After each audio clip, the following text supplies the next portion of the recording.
حضرت اویس کرنی رحمۃ اللہ علیہ کون تھے؟ سنا ہے کہ وہ تابعی تھے، لیکن ان کا مرتبہ صحابہ اکرام رضی اللہ عنہ والا تھا، حتیٰ کہ رسول اللہ صلی اللہ علیہ وآلہ وسلم نے سیدنا عمر فاروق رضی اللہ عنہ اور مولا علی علیہ السلام کو بھی حکم دیا تھا کہ تم لوگ بھی اویس کرنی رحمۃ اللہ علیہ سے اپنے حق میں دعا کروانا۔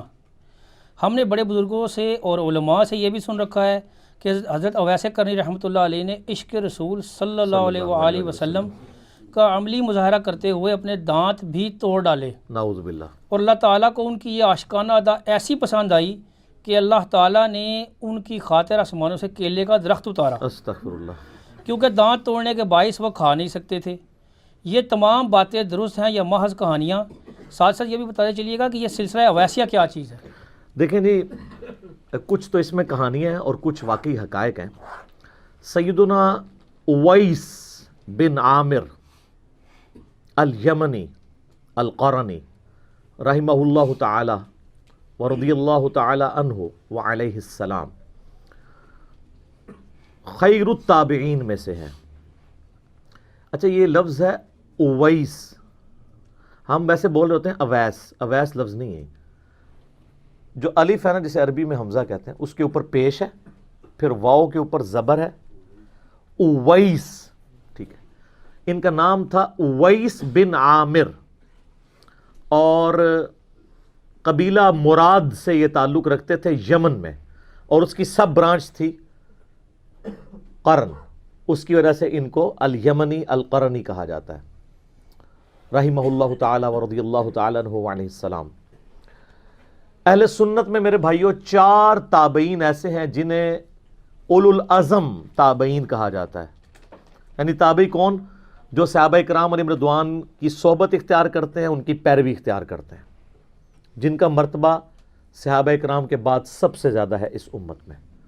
جو بخاری و مسلم کی متفق علیہ حدیث ہے، آپ صلی اللہ علیہ وآلہ وسلم نے فرمایا، سب سے بہتر زمانہ میرا، اس کے بعد ان کا جنہوں نے مجھے دیکھا، میری صحبت اختیار کی، یعنی صحابہ کا، اس کے بعد ان کا جنہوں نے ان کی زیارت کی یا صحبت کی، اور اس کے بعد ان کا جنہوں نے ان کی زیارت اور صحبت کی، یعنی صحابہ، تابعین اور تبع تابعین۔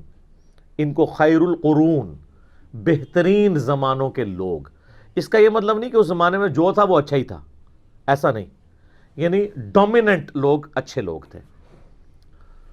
تو انہی میں سے سیدنا اویس بھی ہیں، اور جو خیر التابعین ہیں، جو تابعین کے گروہ میں سب سے افضل لوگ ہیں، ان میں 4 بندے ہیں۔ نمبر 1 سیدنا اویس بن عامر القرنی، نمبر 2 سیدنا حسن بصری، نمبر 3 سیدنا سعید ابن جبیر، اور نمبر 4 سیدنا سعید ابن مسیب۔ یہ 4 اولو العزم تابعین میں سے ہیں، اور ان میں بھی ٹاپ آف دا لسٹ سیدنا اویس ہیں، کیونکہ صحیح مسلم کی حدیث کے اندر اللہ کے محبوب صلی اللہ علیہ وآلہ وسلم نے خود ان کو خیر التابعین میں سے فرمایا ہے۔ وہ آگے میں انشاءاللہ حدیثیں بیان کر دوں گا۔ اور یہ ایسی شخصیت ہیں جن پہ سنی اور شیعہ دونوں کا اتفاق ہے۔ یہ ان کا سب سے بڑا پلس پوائنٹ ہے کہ اویس ابن عامر القرنی کو سنی اور شیعہ دونوں بزرگ تابعین میں سے مانتے ہیں، لہذا یہ ان کی یعنی جو آپ خصوصیات گنوائیں گے اس میں پروٹوکول میں ایک یہ بھی چیز ہے، ورنہ سنی شیعہ کنفلکٹ جس لیول پہ اترا ہوا ہے، یہاں پہ تو صحابہ بھی اپنے اپنے لوگوں نے منے ہوئے ہیں، سوائے چاند ایک کے جو کامن ہے، تو وہاں پہ تابعین بھی اگر کوئی کامن ہوتے ہیں تو یہ ایک بہت بڑا ایک اعزاز ہے جو سیدنا اویس ابن عامر القرنی رحمہ اللہ تعالیٰ کو حاصل ہے۔ اچھا، یہ جن 4 تابعین کے میں نے نام آپ کو گنوائے، یہ چاروں شیعان علی میں سے تھے، یعنی مولا علی کی پارٹی کے لوگ، اور انہوں نے آل امیہ کی ماریں کھائیں، پھر بھی انہوں نے اہل بیت کے فضائل بیان کرنا کبھی نہیں چھوڑے، چاہے اویس کرنی ہوں، حسن بصری ہوں، سعید ابن جبیر ہوں، اور سعید ابن مسیب ہوں۔ یہ ان 4 کے اوپر میں 1 گھنٹہ بول سکتا ہوں کہ انہوں نے کیا تکلیفیں اٹھائی ہیں اہل بیت کی شان کو پروموٹ کرنے کے لیے آل امیہ سے، چونکہ آج ٹاپک نہیں ہے، میں اس کو سکپ کر رہا ہوں۔ رہے سیدنا اویس ابن عامر، تو یہ تو خیر التابعین میں سے ہیں۔ صحیح بخاری اور مسلم کی متفق علیہ حدیث ہے، آپ صلی اللہ علیہ وآلہ وسلم نے فرمایا کہ ان قریب یمن کے لوگ تمہارے پاس آئیں گے. یعنی آپ علیہ السلام فرمایا میری وفات کے بعد جیسے اس اسلام پھیلے گا تو لوگ مسلمان ہو کے ظاہر ہے وہ پھر مرکز مدینہ شریف میں آتے تھے، تو تم دیکھو گے کہ یہ بڑے رقیق القلب لوگ ہیں، بڑی ان کے اندر رقت ہے، ان کے دلوں کے اندر دلوں کی نرمی ہے. پھر آپ علیہ السلام نے فرمایا جو غرور اور تکبر ہے نا یہ اونٹ پالنے والے لوگوں میں ہے، اور جو بکریاں پالنے والے لوگ ہیں نا یہ نرم دل لوگ ہوتے ہیں. ظاہر ہے وہ یعنی اونٹ والی خصوصیات پہ ٹرانسفر ہونا شروع ہو جاتی ہے نا، تو بکریوں والے، اس لیے آپ دیکھیں تمام انبیاء کرام علیہ السلام بکریاں چرایا کرتے ہیں. ان کو یہ پریکٹس کروائی جاتی تھی کہ امتیوں کا ریوڑ بھی تو ان کے حوالے ہونا ہے، تو ان کی پہلے اللہ تعالیٰ پریکٹس کرواتا تھا. اسی طریقے سے صحیح بخاری میں ایک بڑی مشہور حدیث ہے کہ آپ علیہ السلام نے دعا فرمائی اے اللہ ہمارے شام میں برکت نازل فرما، پھر فرمایا اے اللہ ہمارے یمن میں برکت نازل فرما.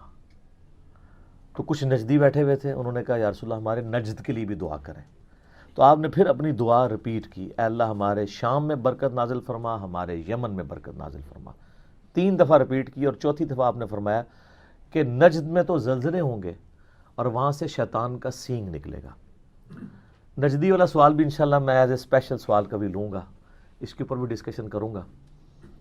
جستا تو میں نے کئی ایک ویڈیوز میں کی ہے، اپنے کربلا والے ریسرچ پیپر میں بھی کی ہے، آج مال نہیں کہ میں اس کی طرف جاؤں. یہ حدیث میں اس لیے آپ کو سنا رہا ہوں کہ یمن وہ علاقہ تھا جس کی ایز اے ہول آپ علیہ السلام نے تعریف فرمائی کہ یہ ایمان والے لوگ ہیں، اور سٹل آج تک، اور یہ قیامت تک ان کو فضیلت حاصل ہے.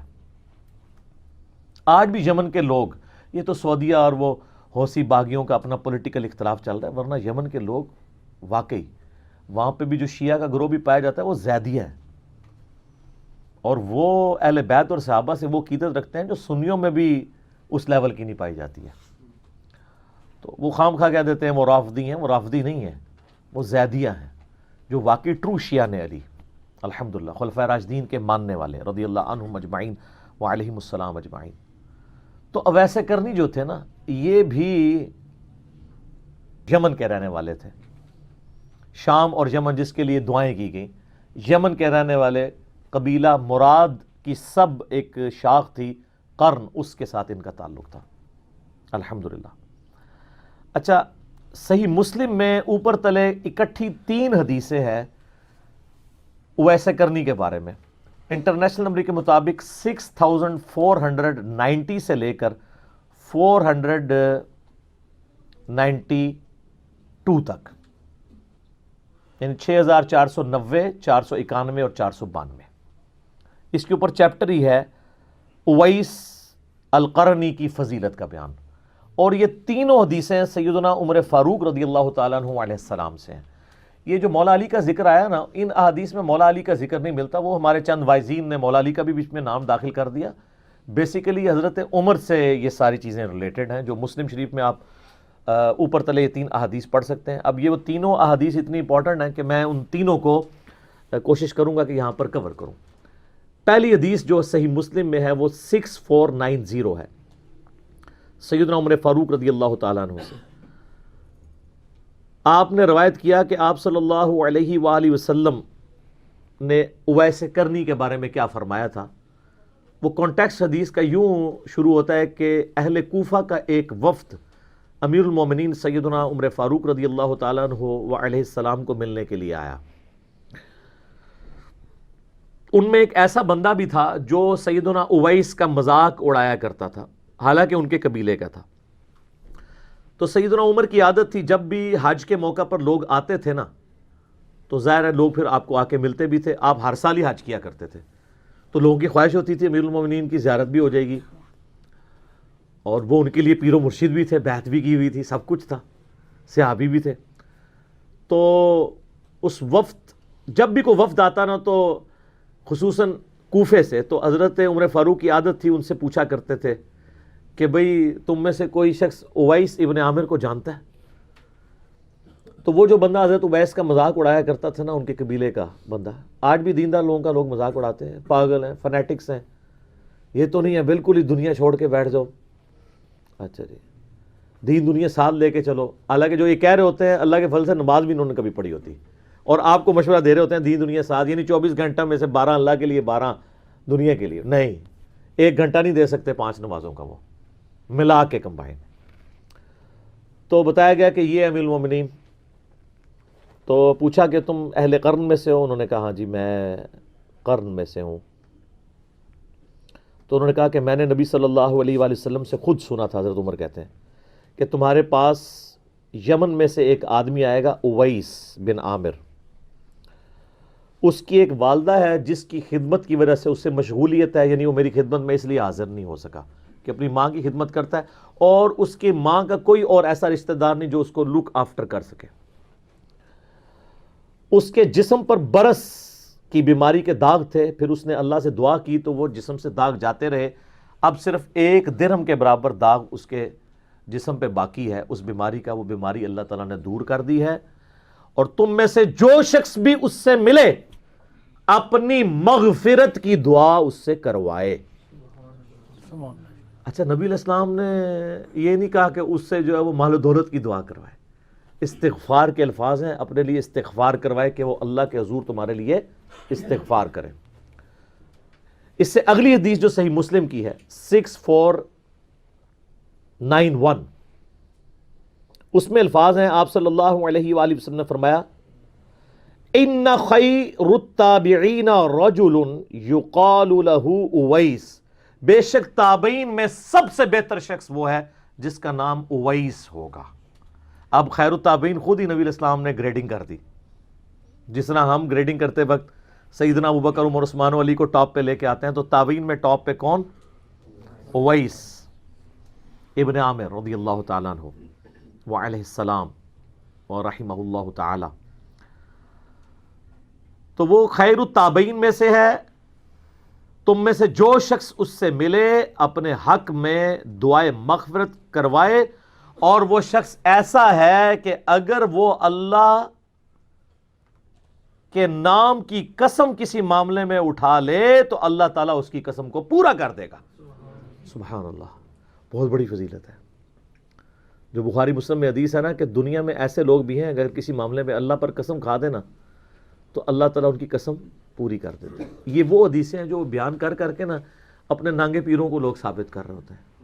سر, جن کو نماز نہیں آتی, تجوید کے ساتھ اذکار نہیں آتے, وضو غسل کا طریقہ صحیح طریقے سے نہیں آتا, ان کے بارے میں یہ حدیثیں نہیں ہیں. وہ تو ان درویشوں کے لیے ہیں جنہوں نے اپنی زندگی اللہ کے لیے دی تھی, اپنی عبادت کروانے کے لیے نہیں, اللہ کی عبادت کرنے کے لیے. اپنے آپ کو انہوں نے مٹایا ہوا تھا. یہ وہ لوگ تھے جنہوں نے کبھی یہ نہیں کہا تھا ہم اس وقت تک جنت میں نہیں جائیں گے جب تک اپنے سارے مریدوں کو نہ لے جائیں. کتنے ایک ہی جا کے پتہ چلے گا. یہ وہ لوگ نہیں تھے جو اتنے متکبرانہ جملے بولتے ہوں کہ تمام ولیوں کی گردن پہ میرا پاؤں ہے. جن کی طرف منسوب بھی کیا انہوں نے بھی نہیں یہ بولا ہوا. ہم ان کو نہیں کرٹیسائز کر رہے, ان کے جو یہ فالوورز ہیں نا ان کو کرٹیسائز کر رہے ہیں کیوں جھوٹی باتیں ان کی طرف تم لوگوں نے منسوب کی. اچھا, جو تیسری حدیث ہے نا صحیح مسلم کی 6492, وہ بڑی لمبی حدیث ہے اور بڑی رکت انگیز حدیث ہے, اور وہ بھی سیدنا عمر فاروق رضی اللہ تعالیٰ عنہ علیہ السلام سے ہے. اس میں بھی یہ الفاظ موجود ہیں کہ ایسے اللہ کے نیک بندے جو اللہ پر قسم کھا لیں کہ اللہ ان کی قسم پوری کرے. اویس ابن عامر بھی ان میں سے ہے. وہ حدیث یوں ہے کہ سیدنا عمر فاروق رضی اللہ تعالیٰ عنہ کو جب حج کے موقع پر لوگ ملنے کے لیے آتے تھے نا تو ان کی عادت تھی کہ وہ ہر دفعہ ان کا انٹرویو کیا کرتے تھے, خصوصاً یمن کے جو لوگ تھے, کوفے کے لوگ تھے, کیونکہ کوفے میں بھی کرن قبیلہ آباد تھا. اسی طریقے سے ایک دفعہ وہ انٹرویو کر رہے تھے تو آپ نے پوچھا کہ تم میں سے کوئی شخص اویس موجود ہے, تو بائی چانس اس سفر کے اندر سیدنا اویس بھی آئے ہوئے تھے خود امیر المومنین کے پاس. تو آپ نے ان سے پوچھا تم اویس ہو؟ ان کا ہاں. قبیلہ کرن سے تعلق رکھتے ہو؟ ہاں. اچھا, تمہاری ماں ہے جس کی خدمت کی مشغولیت کی وجہ سے نبی علیہ السلام کے پاس نہیں حاضر ہو سکے تھے اور اس کی کوئی دیکھ بھال کرنے والا نہیں ہے, بوڑھی ماں کا؟ ان کا جی ہاں. اور تمہیں برس کی بیماری بھی تھی, پھر تم نے اللہ سے دعا کی اور اللہ تعالیٰ نے تمہاری بیماری دور کر دی اور صرف 1 درہم جتنا نشان تمہارے جسم پہ باقی رہ گیا برس کا, تم وہی ہو؟ انہوں نے کہا ہاں جی میں وہی ہوں. تو پھر سیدنا عمر نے کہا کہ میں نے تو نبی علیہ السلام سے تمہارے بارے میں یہ سنا تھا کہ جو شخص اس سے ملے اس سے اپنے لیے دعائے مغفرت کروائے. ہائے ہائے ہائے ہائے. ایک صحابی تابعی کو کہہ رہا ہے. سر آپ ذرا امیجن کریں. تو اور تمہارے بارے میں فرمایا تھا کہ تم کسی معاملے میں اللہ پر قسم کھا لو, اللہ وہ قسم بھی پوری کر دے گا, تو تم میرے لیے دعائے مغفرت کرو. پہلے تو وہ تھوڑے ریلیکٹنٹ ہوئے, ظاہر ہے امیر المومنین کروڑوں ویسے کرنی سیدنا عمر کی جوتیوں پہ قربان, مرتبہ تو ظاہر ہے وہ. تو پھر حضرت عمر نے جب کہا کہ مجھے نبی علیہ السلام نے حکم دیا تھا تو میرے لیے دعا کرو, تو پھر انہوں نے ان کے لیے دعا کی. یہاں میں ایک شرعی مسئلہ بھی آپ کو بتا دوں کہ جو افضل شخص ہے وہ مفضول سے دعا کروا سکتا ہے. جو افضل شخص ہے وہ ایسے شخص سے دعا کروا سکتا ہے جو اس سے کم افضل ہو, جس پہ اس کی فضیلت ہو. اب یہ تو ڈفرنس ہی کچھ نہیں ہے. بخاری اور مسلم دونوں میں حدیث ہے کہ جس شخص نے اذان کا جواب دیا, یعنی وہی کلمات ریپیٹ کیے, ڈیٹیلڈ حدیث مسلم میں آتی ہے, بخاری میں بھی ہے, اس کے بعد ایک دفعہ درود شریف پڑھا اور پھر اللہ کے حضور میرے لیے وسیلہ کے مرتبے کی دعا کی, جو جنت میں ایک مقام ہے, اور میں اللہ سے امید کرتا ہوں کہ وہ کائنات میں ایک شخص کو ملنا ہے اور وہ میں ہی ہوں. تو جس نے بھی میرے لیے دعا کی کہ مجھے اللہ وہ وسیلہ کا مقام دے, تو میری شفاعت اس کے لیے حلال ہو جائے گی. صلوات بر محمد و آل محمد, اللہم صلی علی محمد و علی آل محمد. اب مجھے بتائیں نبی علیہ السلام کو ہماری دعاؤں کی ضرورت ہے؟ وسیلے کا مقام تو ان کو مل چکا ہے. لیکن دنیا میں کروڑوں لوگ سینکڑوں سال سے حضور کے لیے دعا کر رہے ہیں. ایون یہ جو ہم نے درود شریف پڑھائی ہے کیا ہے, یہ بھی نبی علیہ السلام کے حق میں دعا ہے. تو جو مفضول, یعنی ہم مفضول ہیں, اپنے سے بہت افضل شخصیت یعنی امام اعظم محمد رسول اللہ صلی اللہ علیہ وآلہ وسلم جو سید الاولین والآخرین ہے, شفیع المذنبین ہے, رحمت للعالمین ہے, اور خاتم النبیین ہے, امام الانبیاء والمرسلین ہے صلی اللہ علیہ وآلہ وسلم. انہیں ہماری دعاؤں کی ضرورت نہیں ہے, لیکن اللہ تعالیٰ کو اپنے محبوب کا ذکر اپنے بندوں سے سننا اچھا لگتا ہے. بغیر ریزیمبلنس کے میں بات کر رہا ہوں. کسی فقیر نے اگر کسی بڑے بادشاہ سے کوئی بھیک مانگنی ہوتی ہے تو کیا کہتا ہے؟ تیرے بچوں کی خیر. حالانکہ اس کے بچے اس پہ تو ڈیپینڈنٹ نہیں ہوتے ہیں, لیکن اس کی تعریف کر کے وہ اس کے حضور مقام حاصل کرنا چاہتا ہے. تو نبی علیہ السلام کا اللہ کے ساتھ جو رشتہ ہے خالق اور مخلوق کا, وہاں تو ظاہر اولاد والا معاملہ نہیں ہے.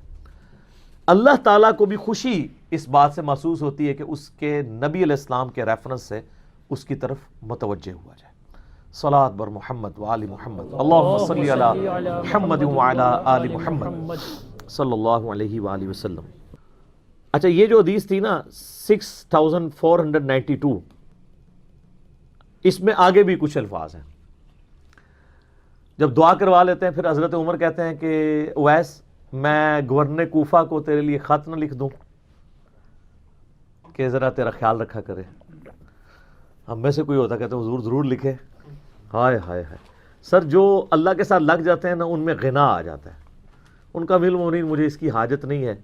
مجھے تو بوریا نشین اور بسیدہ کپڑوں میں جو ملبوس لوگ, درویش لوگ, ان کے ساتھ بیٹھنا پسند ہے. مجھے کسی دنیاوی غرض کی حاجت نہیں.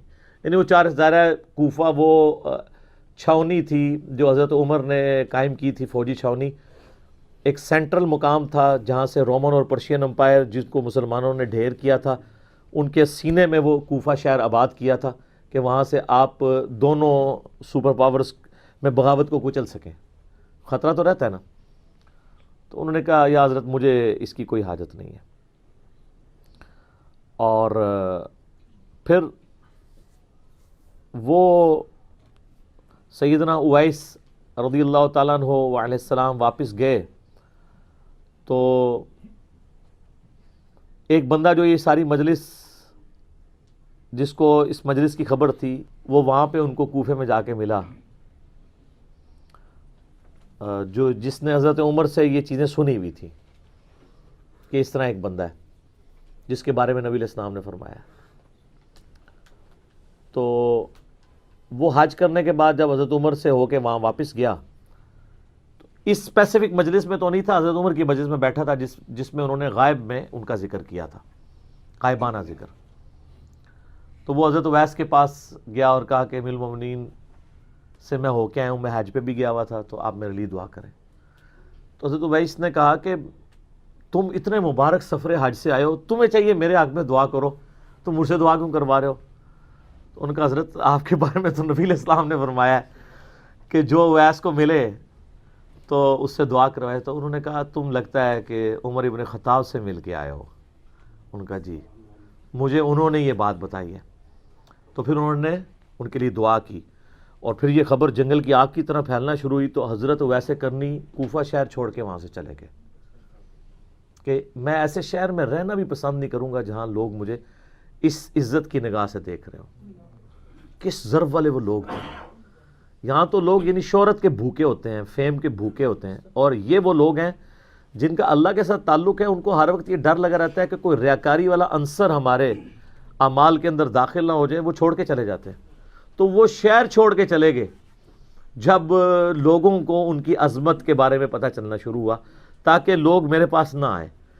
آپ لوگ ہوتے تو شاید ٹکٹ لگا کے بیٹھ جاتے، جنہیں جنہیں دعا کرانی ہے تو ٹکٹ کٹاؤ تو لینڈ بناؤ. تو اسی لیے ہم جیسے لوگوں کے بارے میں بشارتیں بھی نہیں ہیں. جن کا یہ اعلیٰ ظرف تھا نا، انہی کو اسی قسم کی گارنٹیاں دی گئی تھی. الحمدللہ. اچھا، المستدرک للحاکم علی الصحیحین، جو بخاری مسلم کی شرائط کے اوپر کتاب امام حاکم نشاپوری المتوفا 405 ہجری نے لکھی ہے، اس میں اویس کرنی کے اوپر ایک پورا چیپٹر ہے جس میں 14 احادیث ہیں.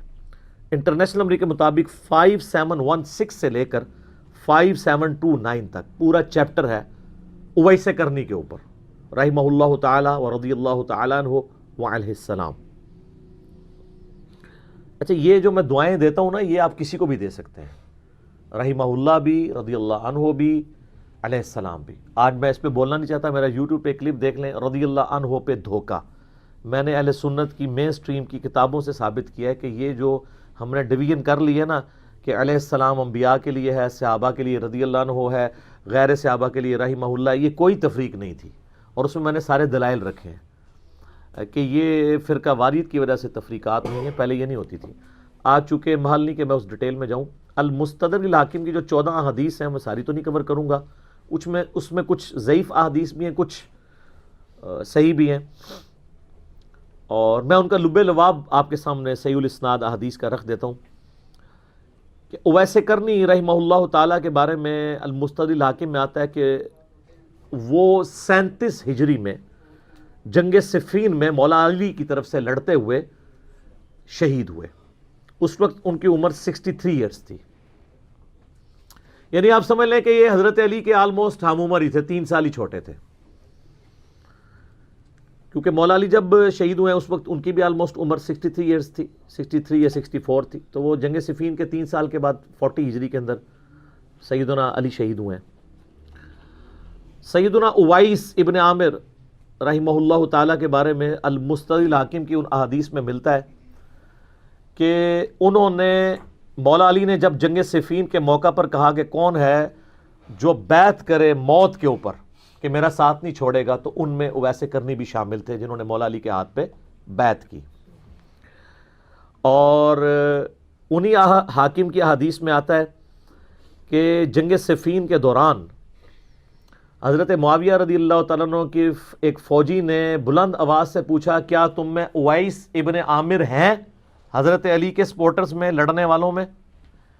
تو بتایا گیا کہ ہاں. تو اس نے کہا کہ مجھے نبی علیہ السلام کی حدیث پہنچی ہے کہ تابعین میں سب سے بہترین شخص اویس ابن عامر القرنی ہے. اس نے اپنے گھوڑے کو ایڑی لگائی اور حضرت معاویہ کی فوج چھوڑ کے حضرت علی کی طرف آ گیا. وہ اس بات پہ جس طرح کہ عمار ابن یاسر کی وجہ سے کتنے لوگ آئے. حضرت معاویہ جنگ کیوں ہارے تھے صفین؟ کیونکہ جب عمار ابن یاسر کو لوگ دیکھتے تھے نا حضرت علی کی طرف، اور پھر بعد میں وہ شہید بھی ہو گئے. تو جو بخاری مسلم میں حدیث ہے صحیح بخاری میں 2812، عمار کو ایک باغی جماعت قتل کرے گی، عمار ان کو اللہ اور جنت کی طرف بلائے گا، وہ جماعت دوزخ کی طرف بلائے گی. تو پھر لوگ ان کے بڑے قریبی ساتھی بھی حضرت معاویہ کا ساتھ چھوڑ گئے شہادت عمار کے بعد. آج ٹاپک نہیں ہے اس لیے میں اس کو سکپ کرتا ہوں. بارہ سیدنا اویس کرنی رحمہ اللہ تعالی کو یہ اعزاز بھی حاصل ہے کہ انہوں نے مولا علی کے ہاتھ پر بیعت کی ہے، ان کے مریدین میں سے ہے، ان کے اصحاب میں ہی شامل ہوئے۔ اچھا، انہی حدیث میں آتا ہے کہ نبی صلی اللہ علیہ وآلہ وسلم نے فرمایا کہ میری امت کا ایک شخص ایسا ہے کہ جس کی شفاعت سے بنو تمیم سے زیادہ لوگ، اس قبیلے سے زیادہ لوگ اللہ تعالیٰ جنت میں داخل کرے گا، اور وہ اویس ابن عامر القرنی ہے۔ کیونکہ نبی علیہ السلام کے مبارک ہاتھوں پہ بخاری مسلم میں درجنوں احادیث ہیں کہ شفاعت کا دروازہ کھلے گا۔ ونس جب یہ دروازہ کھل جائے گا نا، اس کے بعد پھر باقی انبیاء بھی شفاعت کریں گے، فرشتے بھی شفاعت کریں گے، اللہ کے نیک بندے بھی شفاعت کریں گے۔ نیک بندے وہ نہیں جو اپنی عبادت کرواتے ہیں، جو واقعی جینون نیک لوگ ہیں، صحابہ، تابعین، تبع تابعین اور صحیح العقیدہ جو مسلمان ہیں۔ تو بنو تمیم بہت بڑا قبیلہ تھا عرب کا، اس سے زیادہ لوگ اویس کرنی کی شفاعت سے جنت میں جائیں گے۔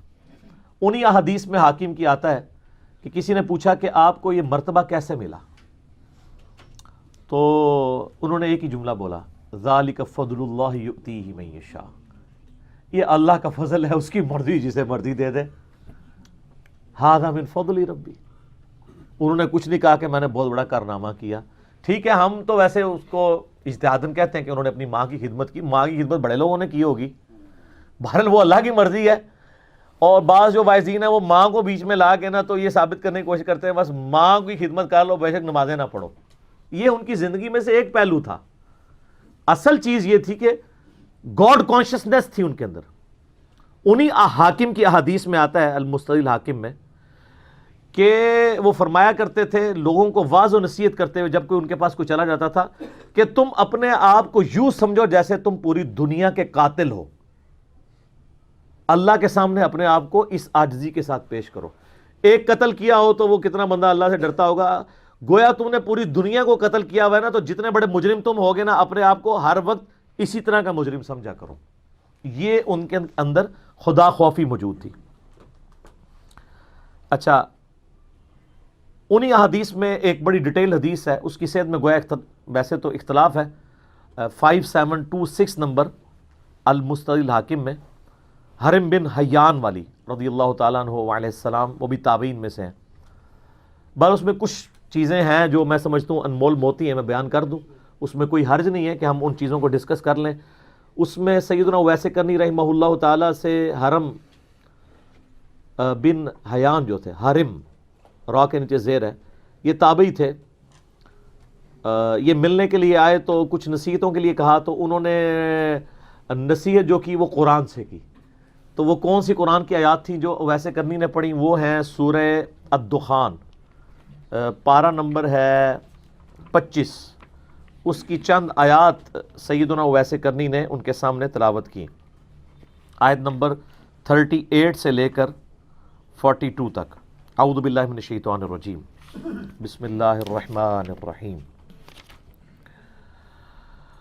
وما خلقنا السماوات والارض وما بینہما لاعبین، اور ہم نے نہیں پیدا کیا آسمانوں اور زمین کو کھیل کود کے لیے، اور جو کچھ ان کے درمیان ہے اس کو کھیل کود کے لیے، یعنی یہ دنیا کھیل کود کے لیے نہیں ہے، پرپس فل ہے، اس کا ایک مقصد ہے جس کے لیے کائنات پیدا کی گئی ہے۔ ما خلقناہما الا بالحق، ہم نے ان کو نہیں پیدا کیا مگر حق کے ساتھ، پرپس فل، با مقصد۔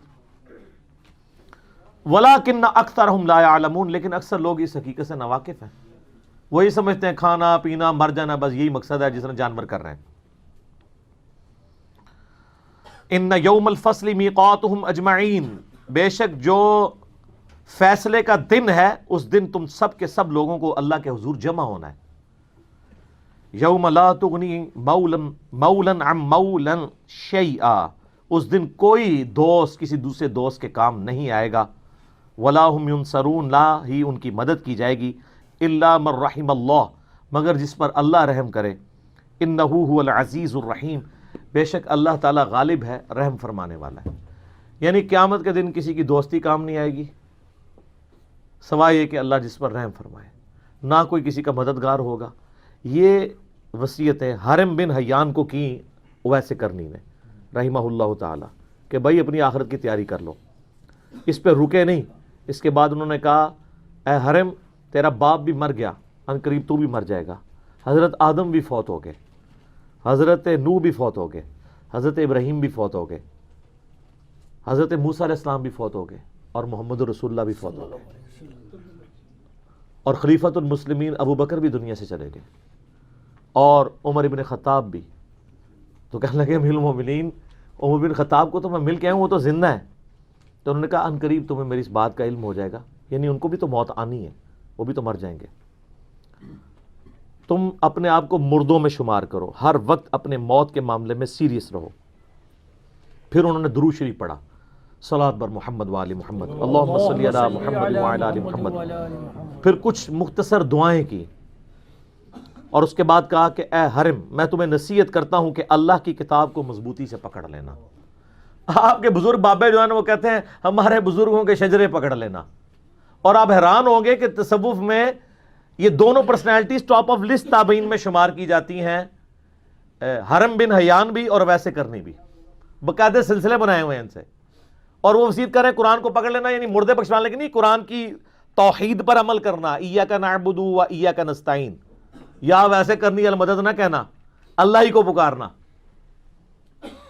اور پھر انہوں نے وصیت کی کہ نیک لوگوں کی صحبت اختیار کرنا, یعنی برے لوگوں سے بچنا جو نیکوکار ہیں. نیکوکار وہ جو اللہ کی عبادت کرواتے ہیں, اپنی پرستش نہیں کرواتے. اور کہا کہ نبی علیہ السلام پر درود شریف کثرت سے پڑھتے رہنا, اللہم صلی علی محمد و علی آل محمد. اور چوتھی چیز فرمائی کہ اپنی موت کو یاد رکھنا. بار بار اس چیز کو انہوں نے ریپیٹ کیا.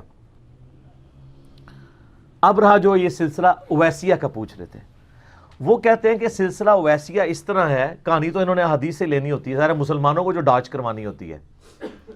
وہ کہتے ہیں دیکھیں اویسے کرنی جو ہے نبی علیہ السلام سے فزیکلی ملے نہیں تھے, اس کے باوجود نبی علیہ السلام کا فیض ادھر ٹرانسفر ہوا. لہٰذا ہمارے جو پیر فقیر جو ایک دوسرے سے ملے نہیں ہوئے, کوئی کسی قبر پہ جا کے فیض لے لیتا ہے نا, تو وہ سلسلہ اویسیہ ہوتا ہے. دیکھو کڈی وڈی کہانی کڈی. اسی کے تحت وہ کہتے ہیں نا کہ امام جعفر کے مرید جو ہیں وہ بایزید بستامی ہیں. اور بایزید بستامی والا میرا کلپ دیکھ لیں, اس میں نے کتنی انجینئرنگ کی ہے کہ بھی بایزید بستامی 191 ہجری میں پیدا ہوئے ہیں, اور امام جعفر صادق 148 ہجری میں 40 سال پہلے آلموسٹ کم از کم فوت ہو چکے تھے. وہ اگلی کہانی کراتے ہیں نہیں, وہ قبر پہ جا کے نا انہوں نے فیض حاصل کیا تھا. وہ سلسلہ اویسیہ ہے.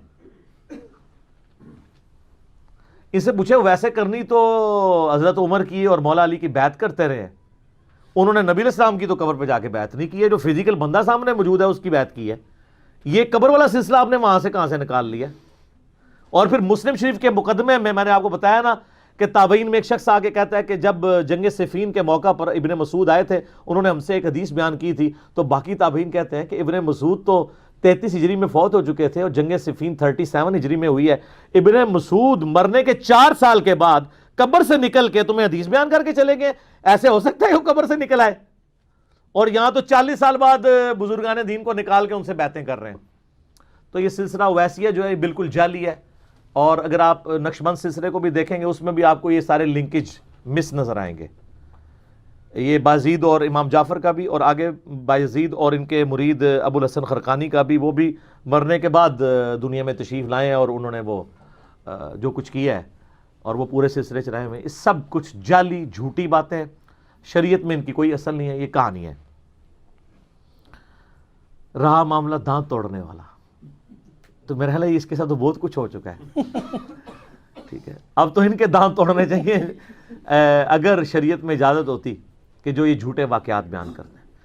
یہ اس قسم کی ساری کہانیاں جو آپ کو یہ رو رو کے علماء دین بیان کر رہے ہوتے ہیں نا, ان کہانیوں کا جو موجد ہے نا وہ شیخ فرید الدین عطار المتوفا 627 ہجری ہے, جس نے کتاب لکھی تذکرۃ الاولیاء, جس کو بریلوی اور دیوبندی دونوں چھاپ رہے ہیں, اور اس کتاب کے حوالے فضائل سنت میں بھی ہیں اور فضائل اعمال میں بھی ہیں.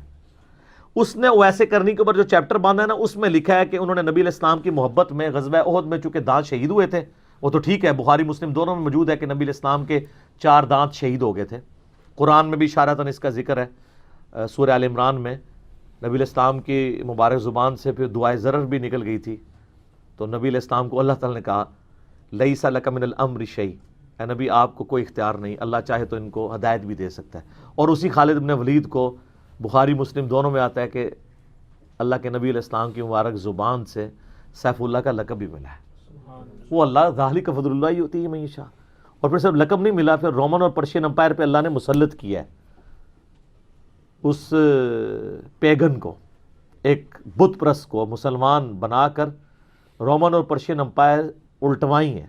سیدنا خالد بن ولید پہ میرا آپ کلپ دیکھ لیں، تو وہ دانت شہید ہوئے تو وہ کہتے ہیں اس کی یاد میں حضرت ویسے کرنی نے اپنے دانت توڑ دیے، اور اتنی بڑی کہانی لکھی فرید الدین عطار نے کہ مولا علی اور سیدنا عمر جب ملنے گئے ویسے کرنی کو، تو ویسے کرنی نے ان کو تانا دیا اس بات کا، میڑا ماریا کہ تواڈے دانت سلامت نے، میں دیکھو پان لے جے، میں وڈا عاشق رسول جے۔ لعنت ایسے عقیدے کے اوپر جو مولا علی اور سیدنا عمر کی توہین کرتے ہیں رضی اللہ عنہما وعلیہم السلام۔ ان لوگوں کا آپس میں کوئی کمپیریزن ہے مرتبے کا؟ اور وہ مولا علی کہ جس کا بیعت ہو کر جنگ صفین میں اس کے جھنڈے کے نیچے اس کا مرید بن کے اویسے کرنی شہید ہو رہا ہے، اس اویسے کرنی کے نیچے آپ مولا علی کو لگا رہے ہو، یعنی دیکھیں کدھر تک بات جاتی ہے۔ وہ مولا علی جس کے بارے میں سنن ابن ماجہ میں حدیث ہے، مسند امام احمد میں، المستدرک للحاکم میں، کچھ حصہ ترمذی میں بھی ہے کہ حسن و حسین جنتی نوجوانوں کے سردار ہیں، اور ان کے باپ علی ابن ابی طالب ان سے بھی بہتر ہے۔ اور دیکھیں کہاں کہاں ملا رہے ہوتے ہیں، اور پھر یہی چیزیں کر کے نا، کیونکہ ان کو پتہ ہے کہ بھئی صحابہ کرام علیہم رضوان کہ اگر ان کو ہم اوپر لے آئیں گے تو پھر ہم اپنے بابوں کو بھی اوپر لا سکتے ہیں ترقی دے کر ہیرارکی میں۔ نہیں، انج نہیں ہوئے گا سر۔ اب ادھر ایک چیز اللہ نے بھیج دی ہے جو آپ سے کوئی غصے سے بات نہیں کرتی، صرف ریکویسٹ کرتی ہے کہ مرنے سے پہلے اے مسلمان کر لے اس پہ غور، کتابوں کا خدا اور ہے، بابوں کا خدا اور جب تو غور کر لے گا تو تیرے دل سے آواز نکلے گی کیا کہ نہ میں وابی نہ میں بابی، میں ہوں مسلم علمی کتابی۔ تو یہ بالکل صراحتاً توہین ہے، اور یہ اتنی بڑی کہانی ہے کہ تصوف میں کشف المحجوب کتاب علی بن عثمان حجویری المتوفی 465 ہجری نے لکھی، جو فرید الدین عطار سے بھی 300 سال پہلے لکھی گئی، انہوں نے بھی ویسے کرنی پہ چیپٹر باندھا ہے۔ اللہ کے فضل سے اس میں یہ واقعہ موجود نہیں ہے، اور وہ تھوڑی علمی شخصیت ہے تو ان کو بھی شرم آئی کہ میں اس طرح کا واقعہ نہ لکھوں۔ فرید الدین عطار نے بعد میں یہ لکھا ہے، یعنی ایون تصوف کی کتابیں بھی جو سینئر کتابیں ہیں، سینئر بزرگوں کی لکھی ہوئی، ان میں بھی یہ واقعہ نہیں ہے۔ اب کئی علماء ہیں جنہوں نے ایون بریلوی مکتبہ فکر کے عالم، میرے استادوں میں سے ایک ہیں، میں نے بہت کچھ ان سے لرن کیا ہے، مفتی اکمل صاحب، انہوں نے خود ڈینائی کیا ہے کہ یہ واقعہ ٹھیک نہیں ہے، لیکن یہ واقعہ بکتا ہے۔ اس کو زیادہ بیچا ہے شیعہ نے اپنے ماتم کے جواز میں، اس میں ماتم کے حق میں جو یہ 3 دلائل دیتے ہیں، میرا کلپ ملینز آف پیپل تک پہنچے، آپ لکھیں ماتم کے حق میں دلائل، اہل تشیع کے علماء کو میں نے جواب دیا، اس میں ایک دلیل یہ پکڑتے تھے، اور میں نے ان کو اینٹی وینم والا جواب دیا کہ مجھے آپ یہ بتائیں کہ مولا علی بڑے عاشق رسول ہیں یا ویسے کرنی؟ مجھے تو ویسے یہ سوال کرتے ہوئے بھی شرم آ رہی ہے، لیکن ہمیں بعض اوقات اس لیول پہ اترنا پڑتا ہے۔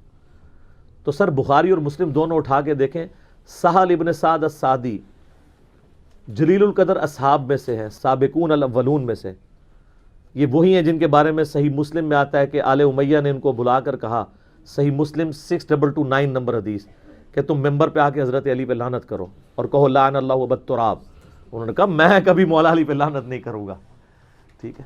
تو بڑی رکت انگیز حدیث ہے، میں بیان نہیں کر سکتا، کئی لیکچرز میں نے بیان کیے، وہ آپ دیکھ سکتے ہیں۔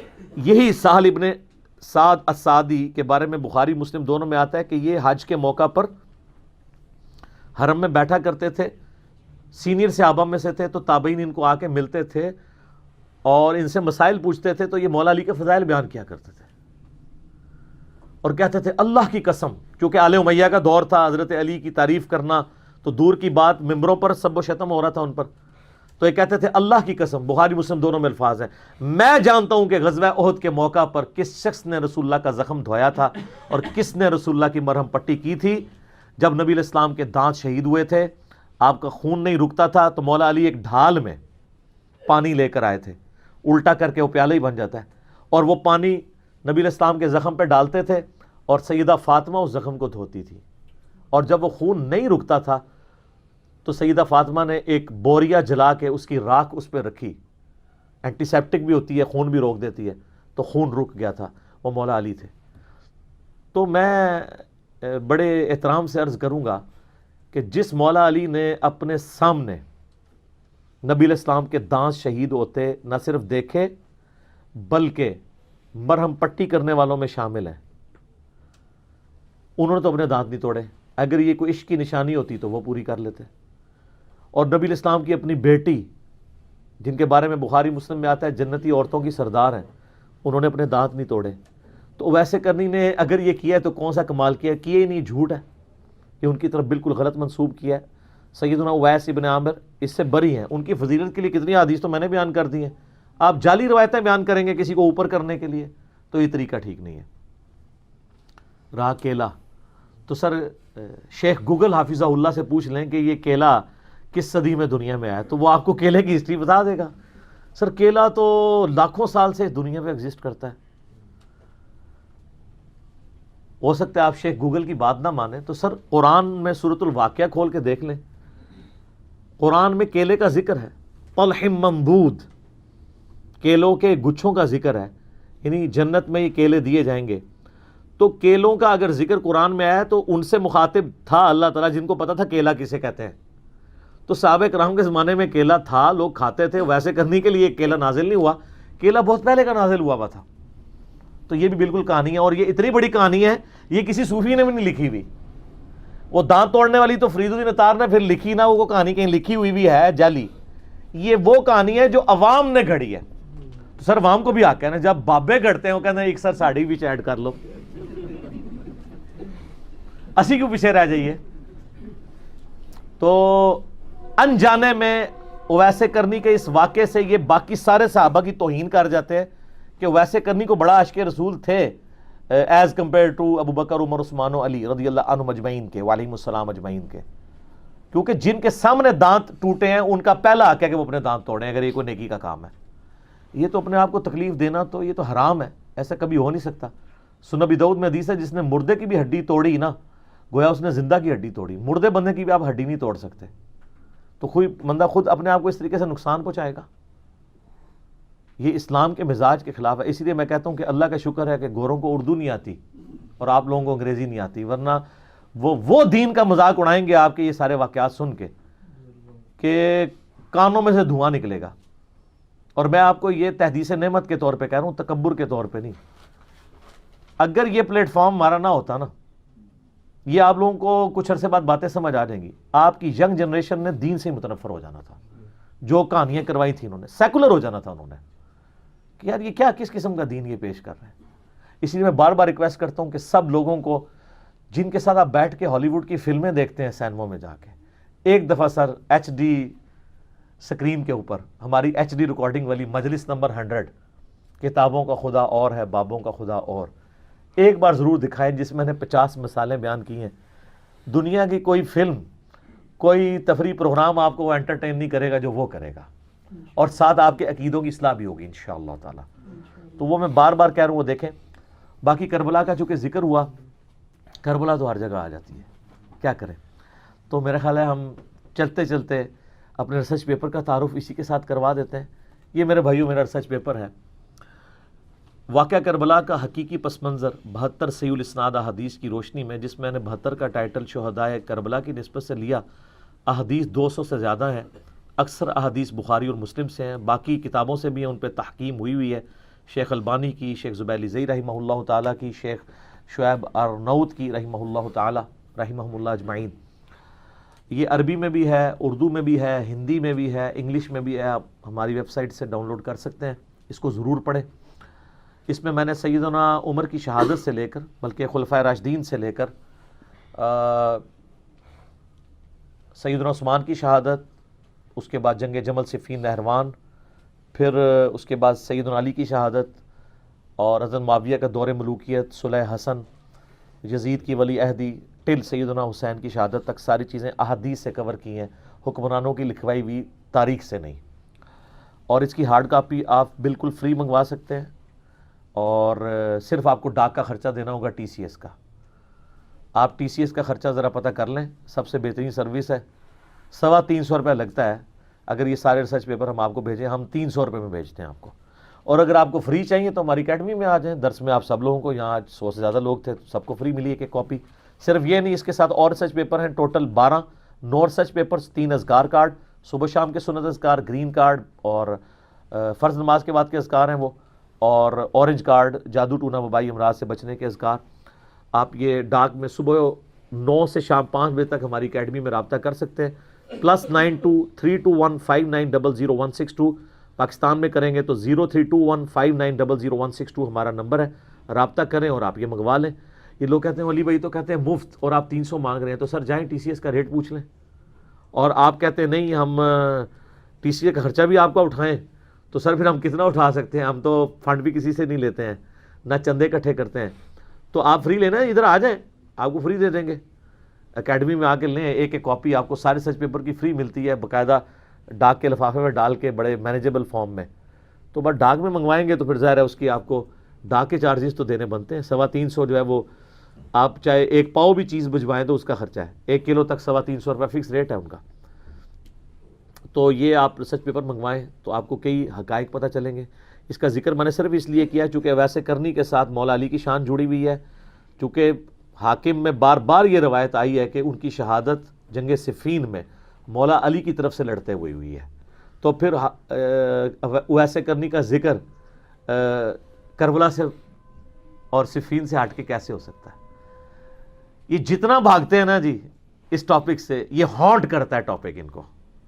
یہ کوئی ٹاپک ڈسکس نہیں کر سکتے حسین کے بغیر رضی اللہ تعالیٰ عنہ علیہ السلام. وہ ایسے کرنے کی بھی بایوگرافی آپ مولا علی حسن حسین کے بغیر ڈسکس نہیں کر سکتے.